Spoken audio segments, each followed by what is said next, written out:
전화금융사기, 보이스피싱 사기가 날이 갈수록 교묘해지고 있는데요. 이번에는 범죄에 연루됐다며 가짜 검찰청 사이트에 계좌 정보를 입력하게 한 뒤에 수천만 원을 빼돌렸습니다. 범인의 수법은 이랬습니다. 경찰청 홈페이지라면서 가짜 사이트를 알려주고요. 여기에 피해자가 이름과 주민번호를 입력하도록 유도한 뒤에 관련 내용이 적힌 공문까지 확인할 수 있도록 했습니다. 또 개인 재산이 범죄 자금으로 압수되는 것을 막으려면 한 계좌에 돈을 모아야 한다고 몰아세우기까지 했습니다. 이어서 새로 계좌를 만들게 하고 인터넷 뱅킹 아이디와 비밀번호 등을 입력하게 했고요. 일회용 비밀번호까지 불러달라고 요구했습니다. 이처럼 혐의가 없다는 것을 입증하려는 피해자의 심리까지 이용하면서 지능적인 수법을 쓰고 있는데요. 대포 통장을 범죄에 이용하기 위해서 퀵서비스 업체들까지 끌어들이면서 조직적으로 움직이고 있습니다. 최근에는 북한 김정은의 최측근으로 분류되는 인물이지요. 최룡해의 오촌 조카로 추정되는 사람이 보이스피싱범으로 우리나라에서 구속된 것이 확인되기도 했는데요. 날로 교묘해지고 새로워지고 있는 보이스피싱 계속해서 이야기 나눠보겠습니다. 예, 어제가 정보보호의 날이었습니다. 그런데 이런 걸 비웃기라도 하듯이 유난히 해킹과 보이스피싱 사건이 많이 일어났다고 하는데요. 자, 관련 얘기 해보겠습니다. 계속해서 세 분 자리에 함께하고 계시고요. 이 자리에 백기종 전 수서경찰서 강정팀장 모셨습니다. 어서 오십시오. 안녕하십니까. 예. 자, 저희가요, 저희 시사탕탕 제작진이 진짜로 보이스피싱 전화를 받은 적이 있습니다. 한번 어떤 내용인지 여러분께서 실감나게 한번 들으신 다음에 저희가 상세하게 해설을 해드리겠습니다. 수행하고 되십니까? 네. 네, 수고하십니다. 서울지방지능범죄수사팀 아니고요. 네. 다음에는 지금 개인정보 유출로 인한 피해 사실 확인 잘 연락드렸는데 좀 시통을 한번 하십니까? 지능범죄면 제가 선배가 그쪽에 있는데 제가 선배 통해서 확인을 하도록 하겠습니다. 그 선배 통해서 확인 좀 해보시고 관련된 문제들 발송을 해드릴 테니까 그 부분 확인하시고요. 제 쪽으로 연락 주시면 됩니다. 예, 여러분들 뭐 이런 전화 한 번쯤은 받으셨을 겁니다. 저는 수차례 받았거든요. 제가 만만해 보여서 그런지 어떻게 저를 집중 공략하는 건지 모르겠습니다만, 지금 우리 백 팀장님은 이런 전화 안 받아보셨죠? 저는 사실 받아본 적은 없고요. 예. 비슷한 보이스피싱 수법인데, 예. 그 휴대폰을 새로, 예. 무료로 제공하겠다 그러면서 개인 인적사항을 요구하는 그런 보이스피싱을 딱 한 번 받아봤습니다. 근데 저희들은 이제 수사 경험이 있어서 이게 보이스피싱이구나 생각을 하고 바로 그 다른 소리 하지 말고 다른데 하던가 전화 끊으라고 했더니 끊더라고요. 아니, 근데요, 진짜 저희가 잠깐 얘기했죠. 최룡해, 그러니까 김정은의 최측근 최룡해의 오촌 조카로 추정되는 인물이 지금 보이스피싱 사주직에 얽혀서 부산 구치소에 있다고 그러잖아요. 네. 실제로 오촌 조카, 그러니까 최룡해 씨 여동생이죠. 최정혜 씨의, 그러니까 손자죠. 예. 그 사람이 최룡해는 북한으로 들어갔는데 그 잔류를 해가지고 결국은 결혼해서 이제 손자라고 하는데 지금 오촌 조카라고 하는 게 거의 확인이 됐습니다. 예. 왜 그러냐면 중국 쪽 공안 파트에서 그 우리나라 같으면 가족부에 그 친인척이 명시된 게 확인이 됐거든요. 그래서 이제 오촌 조카라는 게 거의 확인이 된 건데 공식적으로는 아직 확인 안 됐지만 거의 확인이 된 건데 보이스피싱 이 사람도 결국은 그 중국 사이트에 이제 여기 와가지고 대북 관련한 사업을 하다가 도저히 안 돼서 결국 그 사이트에서 이제 자기도 피싱이 돼가지고 결국 인출책으로 예. 조직 가담하게 된 것이죠. 그렇게 돼서 체포돼서 이제 결국 구속이 됐는데 이게 사실 먹고 살기 위한 방편이라고 하지만 이런 범죄로 결국은 체포가 된 건데 사실 보이스피싱이 1년에 지금 작년 같은 경우에는 2,400억 정도 피해가 있거든요. 재작년에 비해서 한 27, 8%가 늘었습니다. 예. 그런데 지금 이런 부분이 계속 언론에 보도가 되는데도 불구하고 특히 젊은 쪽에서 이 피싱을 많이 당하고 또 피해를 입는 건 인터넷 관련한 소액 결제라든가 또 의외로 그 인터넷 사이트에 들어가서 접속을 많이 하는 이런 사용하는 층에 오히려 타깃이 되고 있다. 그래서 피해가 점점 커진다. 이렇게 분석이 됩니다. 자, 검사 출신이시니까 검찰에서 절대로 전화로 뭐 이거 하라고 전화 안 하죠? 절대 안 하죠. 이제 소환은 하지만요. 소환은 소환하죠. 소환장을 보낼 거 아니에요? 소환장 보내기도 하고요. 예. 전화로도 소환도 하기도 합니다. 그런데 소환만 하지 거기에 뭐 구체적으로 안 한다. 그렇죠. 이거죠? 계좌 같은 거 뭐 그런 건 절대 묻지 않고요. 그냥 며칠자 무슨 혐의로 조사하고 오니까 나오세요. 그 정도만 하죠. 나오지 못하겠다 하면 그래 뭐 언제 가능하냐. 그래서 이제 조율을 하는 거고요. 개인적 정보에 대해서는 전혀 묻지 않습니다. 예. 문자로 하는 경우도 있습니까? 문자로 하는 경우는 없죠. 문자로 하는 경우 없죠. 문자로 하는 경우는 없고요. 예. 그래서 처음에 우리 1세대 이제 보이스피싱이라고 해가지고 그게 한 2006년도부터 시작된 걸로 보입니다. 그래서 그때는 이제 조선족 말투에 해갖고 뭐 우리 개그 콘서트 보지 않았습니까? 네. 거의 뭐 고객님 당황하셨어요. 뭐 이렇게 그렇죠. 얘기하는데. 그게 이제 진화를 해갖고 이제 4세대가 된 거예요. 네. 4세대는 어떻게 하냐면 어떤 보이스피싱 대상자의 뭐 신상정, 뭐 부동산 거래, 뭐 신용일까지 다 아는 거예요. 그러니까 그걸 얘기하면 그거 이렇게 공공기관 아니면 알 수 없다고 생각하는데 거기다가 어때면 국민이 제일 무서워하는 검찰 수사관하고 검사를 사칭을 하니까 일단 연계도 굉장히 완벽하게 하거든요. 그러니까 오히려 젊은 층들도 속아 넘어간다는 거죠. 더군다나 이게 인터넷 통해서 거기다 이름을 넣게 되면 뭐 자기를 검색할 수 있고 그러니까 완전 속아 넘어서 20대, 30대들도 많이 속아 넘어가면서 이런 보이스피싱이 더욱더 진화되고 또 피해액도 해마다 갈수록 커지는 것 같습니다. 지금 화면에 나오는데 어떻게 하다가 5시간 통화한 사이에 5,700만 원을 사기를 당합니까? 근데 그러니까 이제 그 악성 코드가 감염이 되면서 네. 그 앞에 그 안보라 앵커께서 말씀하셨지만은 인터넷 사이트에 접속을 해라. 그리고 처음에 검찰청 사이트라고 하는 건 이제 믿음을 줍니다. 파밍 사이트. 예. 그래서 이제 확인을 하니까 정말 자기에 관련된 혐의가 공문을 뜨니까 믿게 되거든요.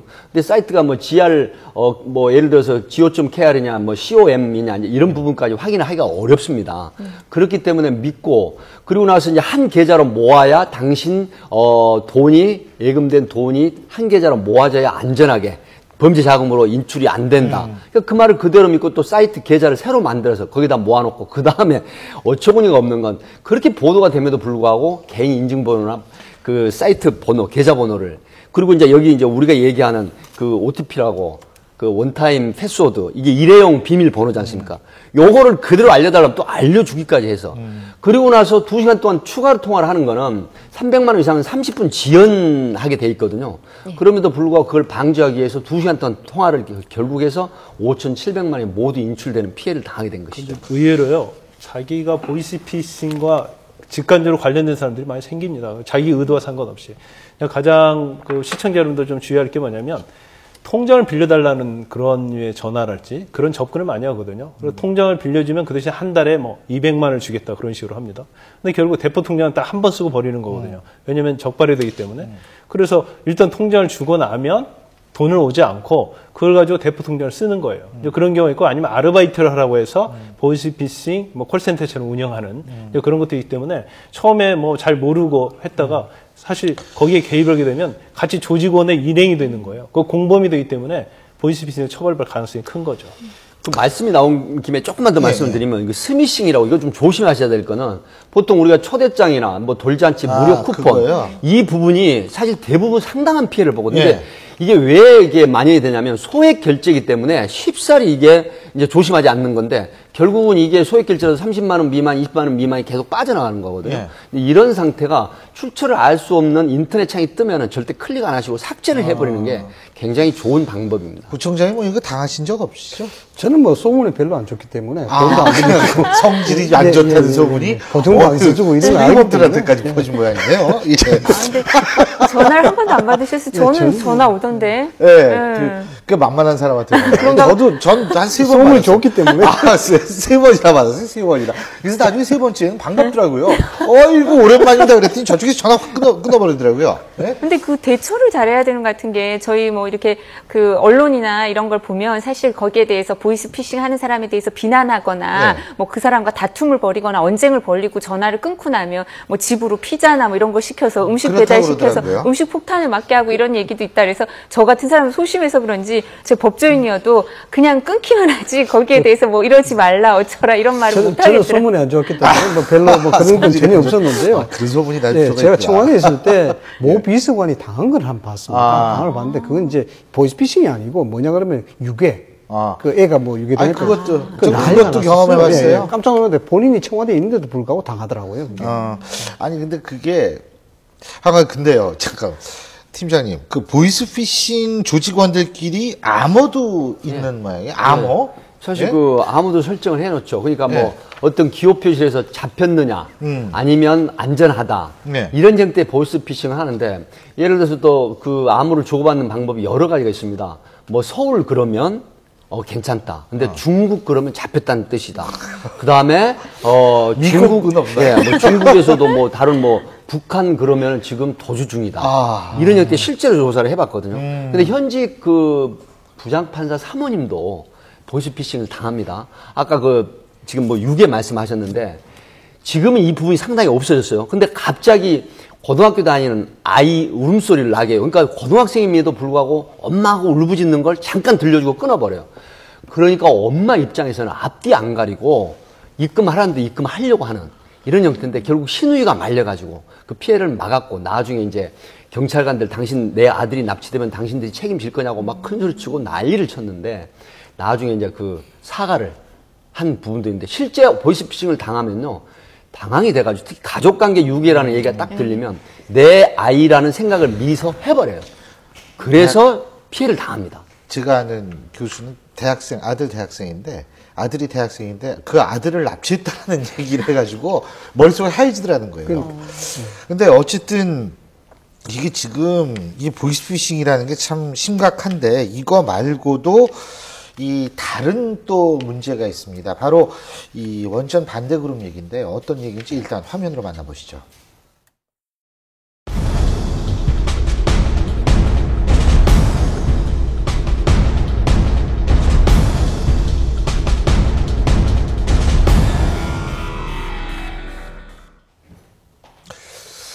자, 이른바 원전 반대 그룹이라는 데에서 대외비 문건을 공개를 했다라는 건데 이거 원전 자료도 아니지 않습니까?